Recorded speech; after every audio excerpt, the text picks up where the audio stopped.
บำเพ็ญเพียรต่อไปเนี่ยบารมีที่พระองค์ได้สร้างสมมาตั้งแต่ต้น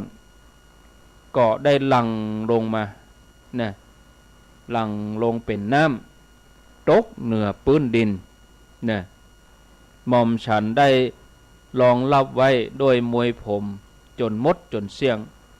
นะหม่อมฉันจะปราบพยามานิด้วยน้ำที่พระองค์สะสมอย่างเฮากินตานน่ะให้เฮาหยาดน้ำนะกะญาติโยมอย่างน้ำหยาดที่เฮาหยาดลงไปนี่นะ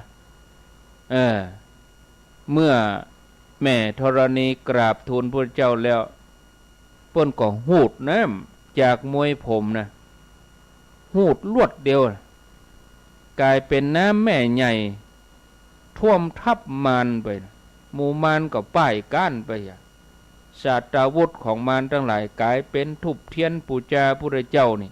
อันนี้มันปรากฏมาแล้วนี่ศรัทธาญาติโยมท่านสาธุชนก็เหมือนเฮาก็ญาติโยมเนาะนะเฮาทั้งหลายก็เหมือนกันเฮาทำบุญเฮาแสวงหาเฮาสร้างบารมีบำเพ็ญบุญให้ทานรักษาศีลภาวนาได้บุญแล้วเฮาก็เอาใจของเฮาเนี่ยจดจ่อในบุญที่เฮาทำวันนี้วันศีลวันนี้วันพระเฮาไปทำอันอย่างพ้องเมื่อประสบภัยได้ตุกข์ขึ้นมาก็นึกถึงบุญนั่นกะบุญตัวนั้นนะจะไปนึกถึงสิ่งอื่นที่มันเหลวไหลจะไปนึกถึงผีสางอันยังผีมันจะเนี่ยอันยังได้สู้มนุษย์ไม่ได้หรอกเพราะผีมันตายไปจากมนุษย์แล้วมันถึงกลายเป็นผีนะมนุษย์นี่วิเศษกว่าผีนะเนี่ยผีก็สู้มนุษย์ไม่ได้ญาติโยมนะอันนี้ต้องนึกถึงบุญของไผ่บุญของตัวญาติโยมเขาเองที่ทำนะสิ่งอื่นจะไปนึกถึงนะ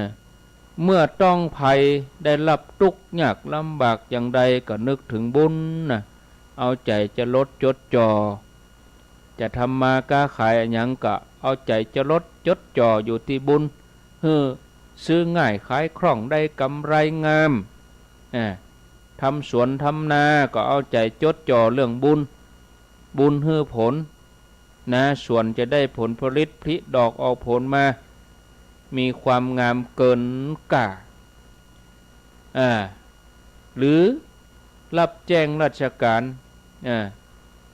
ก็เอาใจจะลดจดจ่อทำงานหน้าที่ราชการนะก็ฮือกิจการงานราชการรุ่งโรจน์โชติชวาลญาติโยมถ้าเป็นนักปกครองบ้านเมืองก็เอาใจจดจ่ออยู่ที่บุญที่ทำบ้านเมืองก็รุ่งเรืองอันนี้ห้องว่าถ้าบุญได้ใจบุญเป็นเปิ้นห้องว่าหาบุญได้ใจบุญเป็นถ้าหากเขาเอาใจจดจ่อกับสิ่งอื่นนี่จะเป็นต้นไม้ก็ดีกองหินกองทรายจุ่มปวกก็ดีศรัทธาญาติโยมทั้งหลายชื่อว่าหาบุญได้แต่ใจบุญแบบเป็นถ้าว่าเขาเอาใจจดจ่อกับสิ่งอื่นถ้าเขาเอาใจจดจ่อถ้าหาบุญได้ใจบุญเป็นก็คือว่าต้องเอาใจจดจ่ออยู่ที่บุญที่เขาทำนั่นญาติโยมท่านสาธุชนท่านผู้ฟังทั้งหลายก็ฝากไว้จะไปขี้คั้น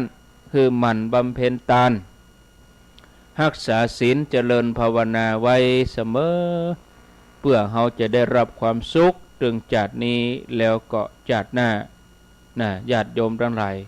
ที่ประพฤติปฏิบัติก็สมบูรณ์ดีแล้วเนาะอนุโมทนามาพอเวลาแล้วบัดนี้18 นาฬิกา18 นาฬิกา 53 นาทีเวลา6 โมงกับ 53 นาทีเวลาก็เวยอยู่เนาะญาติโยมเนาะก็ขออนุโมทนากับญาติโยมท่านสาธุชนท่านผู้ฟังทั้งหลายที่ติดตามรับฟังรายการอนุโมทนาทุกคนทุกท่านโดย เอาไว้เตออีก่อนเด้อเอาไว้เตออีก่อนพอสมควรแก่เวลากำเดียวก็ไปฟังกันในชั่วโมงที่2นะชั่วโมงที่2ก็คืออาตมาจะมาปาญาติโยมกับ7:30กันกำเดียว7:00นี่ก็ตัดสัญญาณไปที่ลำปางปุ่นเหียสัก30 นาทีเนาะทุ่มถึงทุ่มกึ่งปกตินี่จะเอาสวดเปิดแต่ว่าถ้าเป็นวันใดที่อาตมาเข้ารายการนี่ก็เวลาทุ่มถึงทุ่มกึ่งนี่ก็จะเอาสัญญาณที่วิทยาสงฆ์นครลำปางมาเปิดให้ญาติโยมทั้งหลายได้ฟังนะอนุโมทนาทุกคนทุกท่านเนอะ